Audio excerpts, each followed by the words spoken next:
vamos a ponernos serios. Bueno, esto es serio, ¿no? Pero sí me parece alucinante la campaña de Acuña. Bienvenidos, esto recién comienza. Ayer ha salido, bueno, ayer no, ha salido hace 2 días, me parece, o la semana pasada, un informe bien serio, que son las cifras del informe de la justicia. Y es bien preocupante porque algunos procesos civiles, lo que ha dicho Gaceta Jurídica, y hoy día vamos a entrevistar a su director, Walter Gutiérrez, es que, por ejemplo, algunos procesos civiles pueden durar 10 años, pero hay casos en que hay juicios que han llegado a extenderse por más de 40. Y que un habeas corpus, por ejemplo, debería durar máximo 1 mes y medio, y en la realidad duran 1 año y 8 meses. Y lo que estuve leyendo en el terreno de la corrupción es terrible, porque, por ejemplo, se supone que en 10 meses debería de resolverse las cosas, y solo el tema de los petroaudios duró 7 años y todavía no hay sentencia, ¿no? Ahorita en un segundo voy a encontrar lo de la corrupción, pero ¿cuál es el principal factor en esta demora? Eso es lo que le quiero preguntar al doctor Walter Gutiérrez, que ha sido además decano del Colegio de Abogados y que es un experto, es un buen abogado. Y lo que está demostrando con este informe es que la justicia en el Perú, de justicia no tiene nada, porque justicia que demora al final no es justicia, y hay mucha gente que está presa con prisión preventiva sin ni siquiera tener un debido proceso o con un proceso demorado, y sabe Dios cuándo van a salir del encierro, ¿no es cierto? Entonces hoy día vamos a hablar con el doctor Walter Gutiérrez. ¿Cómo está, doctor Gutiérrez? Bienvenido a Exitosa. Gracias, Milagro, por la invitación. ¿Qué es el informe que ha hecho Gaceta Jurídica? ¿Es serio? Acá está, la demora de los procesos judiciales en delitos de bueno, quiero preguntarle muchas cosas, pero lo primero es, ¿por qué esta situación? Siempre se habla de la reforma del Poder Judicial, en todos los periodos, gobiernos, se cuenta y se ventilan las emergencias jurídicas, ¿no? Pero nunca se hace nada. ¿Por qué, doctor Gutiérrez, estamos en esta situación tan penosa? La reforma de la justicia es la eterna reforma, la reforma de la que siempre se habla, pero nunca se hace nada. Y además es muy fácil endilgarle la responsabilidad a los jueces. Es muy fácil y es popular incluso que los políticos le achaquen la culpa al Poder Judicial, a la Fiscalía, al sistema de justicia. Es verdad que todos estamos salpicados de responsabilidad, comunidad legal, incluso cierto sector del periodismo, pero yo diría que la principal responsabilidad está en el Ejecutivo y en el Legislativo. ¿Por qué? Y voy a explicar por qué. A ver, un ejemplo podría ser esta radio. La estructura presupuestal del Poder Judicial está diseñada para fracasar. Imagínese que esta radio solo asignara el 3% para gasto de capital y el 97% para gasto corriente. Es decir, sería inviable. Ninguna empresa, ni pública, ninguna institución, ni pública ni privada, es viable con el 3% de presupuesto. Esa es la estructura presupuestal del Poder Judicial. En el Poder Judicial hay 20 y tantos mil, casi 30.000 computadoras, y todos los años por lo menos 2.000 pasan a una situación de obsolescencia.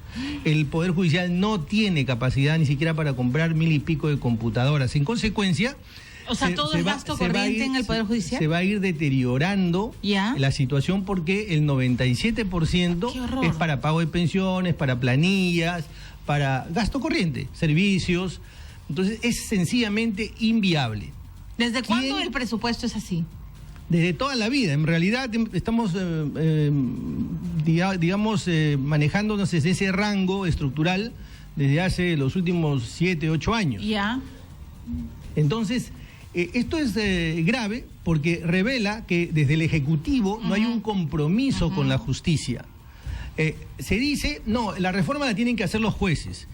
Cuando hablamos de eso, estamos hablando de la función jurisdiccional, porque el sistema de justicia, el Poder Judicial es un poder y usted no puede involucrarse en cómo un juez administra justicia. Cierto. Pero la parte gerencial, la infraestructura informática, la infraestructura inmobiliaria, todo eso tiene que ver con el presupuesto de la República. Entonces, si usted no le asigna recursos al Poder Judicial, tenga usted la seguridad que usted va a tener igual o peor justicia. Eso no exonera de responsabilidad, desde luego, a un sector de jueces que no hace su función, pero pongamos las cosas en su sitio, porque sería muy fácil decir que ellos tienen la culpa y se acabó. Ya, pero me extraña que teniendo el 97% del presupuesto para ese gasto corriente, siempre el Poder Judicial entra en huelga. O sea, al final estamos amarrados por ambos lados, porque si no hay un presupuesto para lo esencial, que es lo que usted está señalando, y solo el 97% se va a salarios, honorarios, etcétera, y encima los trabajadores hacen huelga por eso, entonces estamos ancochados. A ver, yo no voy a defender aquí ningún pliego de los trabajadores del Poder Judicial, pero hace muchos años que los trabajadores del Poder Judicial tienen sus sueldos congelados. Pero creo que necesitamos hacer un esfuerzo por compaginar eficiencia con asignación presupuestal. Ellos también tienen que demostrarnos que la justicia es posible. Déjeme decirle que con decisión política sí es posible mejorar la justicia, pero se necesita liderazgo, decisión política. Esta es una tarea que, si bien es cierto, le corresponde a los titulares del sistema de justicia, estoy hablando del fiscal de la Nación, el presidente del Poder Judicial, también le corresponde al Ejecutivo, porque ellos son los que manejan el presupuesto. Pero, doctor Gutiérrez, ¿por qué no existe esa voluntad política? O sea, finalmente se está entrampando uno de los derechos fundamentales que tiene la persona. Para empezar, el recorte de la libertad es lo peor que te puede pasar. O sea, que te metan preso, yo no se lo deseo a nadie, creo que es la peor pesadilla que uno puede vivir. Claro. Pero una vez estando preso, lo ideal sería que tengas una sentencia, que sepas cuánto tiempo vas a estar en prisión y que tengas un debido proceso. Pero usted sabe mejor que yo que hay gente que está en la cárcel y que no sabe cuándo va a salir. El otro día, incluso cuando entrevisté a Aurelio Pastor, recién salido de la cárcel, me contaba que había gente que ni siquiera puede reclamar su salida porque ni siquiera ha sido inscrito. O sea, es como... ¿Y por qué no hay esta voluntad política? ¿Porque los presos no importan? Son varias razones. En realidad este es un tema bien complejo, pero voy a tratar de ser muy puntual. ¿Cuántos ministros de justicia hemos tenido? ¿Cuánto dura la presidencia del Poder Judicial? El presupuesto del Poder Judicial es actualmente 1.800 millones de soles. En 2 años, porque eso es lo que dura la gestión del presidente, estamos hablando de 3.600 millones. Solamente 2 años de gestión. No es nada, eso pues, es inaceptable. Es inaceptable. Debería mínimamente durar de 4 a 5 años para poder tener un plan nacional de justicia, para gerenciar bien la justicia. No estoy hablando de administrar justicia, repito, esto quiero subrayarlo, quiero remarcarlo. No estoy hablando de inmiscuirnos en cómo se administra la justicia, sino cómo se gerencia la justicia. Todo el soporte. Es como, no nos metemos en su programa, Milagros, pero esta radio tiene que funcionar bien, hay un soporte detrás. De acuerdo. De eso estoy hablando. Usted está hablando de que tiene que haber buenos equipos, que tiene que haber buena infraestructura, que tiene que haber recursos para que hagan su trabajo. Y quienes tienen que estar comprometidos con esto es el legislativo, es el ejecutivo, sí, y desde luego es también el sistema de justicia. No tenemos eso. Quiero darle un dato que le va a parecer realmente revelador. Mire, una papeleta de 100 soles de tránsito puede llegar hasta la Suprema. Que la Suprema funcione por unas horas cuesta varios miles de dólares en su apoyo administrativo y de infraestructura. ¿Cómo que para que funcione la Suprema cuesta miles de dólares? Por supuesto, estamos hablando de lo que cuesta ¿Pero no es el trabajo de la Suprema reunirse y ver los casos? ¿Por qué tiene que costar más? No, lo que quiero decir, no me he dejado entender. Ajá. Lo que estoy tratando de decir es que para que funcione la justicia,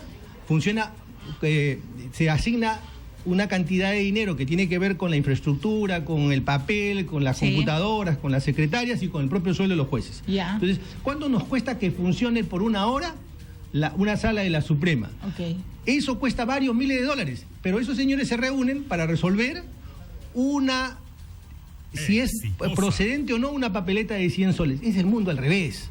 Eso jamás debería llegar a la Corte Suprema. ¿Se reúne para ver una papeleta? Estoy exagerando, pero de hecho eso es así. Tan es así que el propio uno de los vocales que escribe en este informe lo revela.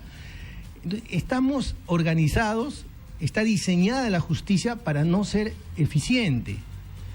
Esto tiene que cambiar y puede cambiar. Esto tiene que ver con decisiones. Pero tiene que haber una explicación. O sea, yo le he preguntado por qué no hay la voluntad política. De alguna manera es tener el control. O sea, para un presidente o para un gobernante, para un ejecutivo que sabe esta situación, es Es lo que en algún momento dijo el fiscal Sánchez, ¿no? No le querían dar ni presupuesto ni para pagar a los fiscales y era como tenerlo... Sin duda, algunos políticos, algunas instancias del poder les conviene tener un poder judicial débil, sin duda. Pero concurrentemente también nos falta claridad a nosotros como ciudadanía respecto de estos problemas. La justicia es un servicio público básico. ¿Usted conoce alguna política pública sobre la justicia? ¿En cada día ha escuchado usted a algún candidato decir, esta política pública yo la voy a implementar? Entonces tenemos que hacer un esfuerzo, porque si este es un servicio público que tiene que ver, como ha señalado usted, con las libertades, que tiene que ver con el patrimonio, que tiene que ver con la seguridad de las inversiones, que tiene que ver con la marcha de la economía. Entonces tenemos que invertir en justicia y tienen que haber políticas públicas claras. ¿Cuál de los procesos es el que más le preocupa? Porque aquí en el informe se habla de juicios, bueno, hay varios, ¿no? Tenencia, por ejemplo, los líos familiares, los que tienen que ver con la privación de la libertad por los juicios penales, los juicios de corrupción. ¿Cuál es el que más le preocupa o el que más le ha escandalizado a usted? Todos son preocupantes. A ver, un habeas corpus que debería demorar... Eso me pareció alucinante, claro, 10 meses según... Claro, está durando 1 año y 8 meses. ¿Y cuánto debería de durar? Debería durar pues 2, 3 semanas, un mes ya, siendo eso es lo eficiente, que dure un mes. Eso es en la teoría lo que debería durar. Ya, sin embargo, estamos hablando de un año y más de 1 año y medio, ¿no? Y ya, vamos a ir a una pausa. Ya, vamos a una pausa y regresamos con unos segundos con el doctor Walter Gutiérrez y después vamos a entrevistar al congresista Aguinaga, ¿no? Ya venimos. Ya volvemos con Milagros Leiva en Exitosa. Estamos conversando con el doctor Walter Gutiérrez sobre este informe de justicia que nos tendría que preocupar a todos. La carga procesal del Poder Judicial, por ejemplo, ya pasó los 3 millones de expedientes en trámite. Pero lo peor que sucede en el Perú es que uno sabe cuándo empieza tu problema jurídico, no cuándo termina, ni cómo termina. ¿Es correcto? Lo ha resumido bien. ¿No es cierto? Es todo un enigma cómo terminará un proceso cuando debería ser predecible. La justicia tiene que ser predictiva. Uno debe conocer o debe saber anticipadamente si va a ganar o va a perder un juicio. Eso se llama seguridad jurídica. Y uno de los problemas es que en nuestro país no tenemos base de datos de la jurisprudencia, de cómo es que se ha administrado justicia, y además no hay conexión entre los jueces. Los cerca de 3.000 jueces no están todos interconectados, de manera que el juez en un determinado distrito judicial está administrando de un modo y otro juez está administrando de otra manera. Hay que hacer un esfuerzo por tener una justicia homologada, con precedentes. ¿Y eso existe en otros países? Desde luego que existe, no tenemos que irnos ni a Europa ni a Estados Unidos. Existe en América Latina, ya hay países que trabajan la jurisprudencia o administran justicia en base o con fundamento en base de datos con precedentes, sin mayor intranquilidad ni inseguridad. Y doctor Gutiérrez, ¿de qué depende entonces? ¿De tener plata? O sea, quien tiene plata puede agilizar el trámite, puede, no sé, pues hacer lobbies con los secretarios para que el expediente suba y así agilizar el proceso. O sea, ¿de qué depende? Yo esa imputación no la voy a hacer, pero tampoco voy a cerrar los ojos. No creo que... termino con lo que empecé. No, es bien fácil echarle la culpa a los jueces. Pero yo conozco jueces muy honrados y muy competentes, como fiscales honrados y competentes. Pero también existe corrupción, por eso es que... pero la demora en la carga procesal es lo que produce la corrupción. Es un recto análisis. Que si nosotros logramos adelgazar la carga procesal y acelerar los procesos, yo le aseguro que, no exagero si le digo que el 80% de la corrupción desaparece. Porque la gran corrupción está en la demora, en las notificaciones. La notificación sigue haciéndose en papel en este país, solamente el 30 y tantos por ciento en papel sigue haciéndose. Mientras que usted cruza la frontera y va al Ecuador y la notificación es electrónica. Entonces no estamos pidiendo nada extraordinario, nada que sea inviable, es perfectamente ¿Cómo electrónica, posible. Doctor? No le entiendo. Es que ¿La notificación llega a tu correo? A tu correo. ¿Y qué pasa si eres una persona que no tiene correo? Bueno, si quieres justicia, tienes que tener un correo. Y el sistema de justicia te lo puede proporcionar. Ajá. Y otra pregunta. ¿Qué hacemos con los casos O sea, a ver, por ejemplo, estoy pensando en el caso del general Chacón, ¿no? El general Chacón estuvo 7 años preso y finalmente él salió pues libre y además como sin culpa, ¿no? O sea, su sentencia lo absolvió, ¿no es cierto? ¿Quién le devuelve la vida y quién le devuelve el tiempo perdido a una persona que está en prisión sin sentencia, sin pruebas y, digamos, por las puras? Estoy pensando, por ejemplo, en el esposo de Edita, el odontólogo que fue metido a la cárcel básicamente por decisión de Ramos Heredia, porque hizo una conferencia y dijo que él era el homicida. Y estos son casos mediáticos, ¿no? Pero hay mucha gente que está en prisión sin pruebas. ¿Quién les devuelve la vida a ellos? Bueno, en primer lugar, reconozcamos que en nuestro país existe mucha noticia vinculada al Poder Judicial y a al tema jurídico, pero la cultura jurídica es muy débil. Cuando se dice que una persona es inocente, no se está refiriendo que solo el juez y el fiscal debe tratarlo como inocente. El vecino tiene que tratarlo como inocente. Los medios tienen que tratarlo como inocente. Estos son estándares internacionales. Ya, pero aquí la prensa te la pida como si nada y sin ninguna prueba y sin preguntar nada. Y es lo que estoy diciendo. Estoy diciendo que se exorbita, se exagera, digamos, a veces la libertad de expresión. Pero, nuevamente, si nosotros mejoramos la eficiencia de la justicia, todos estos casos van a ir desapareciendo. No puede haber un servicio tan importante ineficiente. Y este es un compromiso que nos involucra inapelablemente a todos. Para usted ningún candidato ha puesto atención en el problema judicial. Ahí sí voy a pedirte que me exoneres de opinar porque soy miembro del Tribunal de Honor del Jurado Nacional de Elecciones y no puedo opinar. No puede opinar. Pero en todo caso pide usted públicamente... Eso sí, pido que todos los candidatos se pronuncien. Este informe lo estamos haciendo llegar a los candidatos, que se pronuncien sobre la realidad cruda y difícil realidad de la justicia y que nos planteen cuáles son sus políticas, planteamientos para solucionar la justicia, porque eso tiene que ver con seguridad ciudadana, tiene que ver con la economía, tiene que ver con los derechos más básicos de la justicia. Así que estamos hablando de un tema de la mayor importancia para la sociedad. Mi última pregunta, ¿cuál fue el juicio que duró 40 años? Bueno, este es un juicio de dos... ¿Sigue? Sí, no ha terminado. Es un juicio que se resolvió en, creo que 3 años. Ya. Y la ejecución de sentencia dura cerca de 40 y tantos años, no se ha resuelto. Entre dos, o sea, se sabe... Es un tema de dos ancianitas. O sea, ¿se van a morir sin ver resuelta su sentencia? Sí, realmente es dramático, pero es así. Pero eso es una vergüenza. Claro que es una vergüenza, y no es la única, no es el único baldón que existe. Qué increíble. Bueno, doctor Gutiérrez, podemos, yo sé que usted no puede dar opiniones, pero quizás en el futuro podemos hacer consultas jurídicas con usted. Encantado, para ver las propuestas electorales. No le voy a preguntar por quién, porque ya me dijo que no puede decirlo, pero sí creo lo que usted está señalando, que ningún candidato esté interesado en este problema. Lo que he dicho es que... Lo que digo es que tiene que... yo estoy diciendo. Yo espero, a ver, yo soy, como diría Alfredo Bray, yo soy un pesimista que espera que las cosas salgan bien. Ya, bueno, yo soy un pesimista que cree que las cosas van a salir mal, porque creo que, entre otras cosas, al Poder Ejecutivo le interesa tener así del cuello al Poder Judicial. En cualquier caso, soy de las personas que quiere hacer algo, y seguro que usted también. Ya, sí. No citaremos a Alfredo Bray, citaré a Vasconcelos. Pesimista es la realidad, optimista el ideal. Perfecto, ya, eso me gusta más.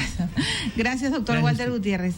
Le agradezco, y este informe, de verdad, voy a ir contándoles a los oyentes cada día una pastilla, porque de verdad... a tus invitados. Sí, le voy a preguntar, claro. Tómales examen. De repente ni lo han leído. Me da uno para regalarle una copia. A Acuña, a todos, a García, ¿no? A todos. Bueno, gracias, doctor. Encantado. Ha sido Walter Gutiérrez, el ex decano del Colegio de Abogados, con este diagnóstico y situación de la justicia. Hasta luego, doctor Gutiérrez, en el Perú. Bueno, vamos a ir al Congreso, ¿no? Vamos a entrevistar a... ¿Ya está conectado? Dios mío, me da taquicardia. Perdónenme. Saben que es normal, ¿no? Que una mujer embarazada tenga taquicardia, ¿sabían? A dicho de paso, tengo que contarles muchas cosas porque me escriben mujeres que tienen problemas. Yo luego les voy a hablar, pero... A ver, voy a respirar.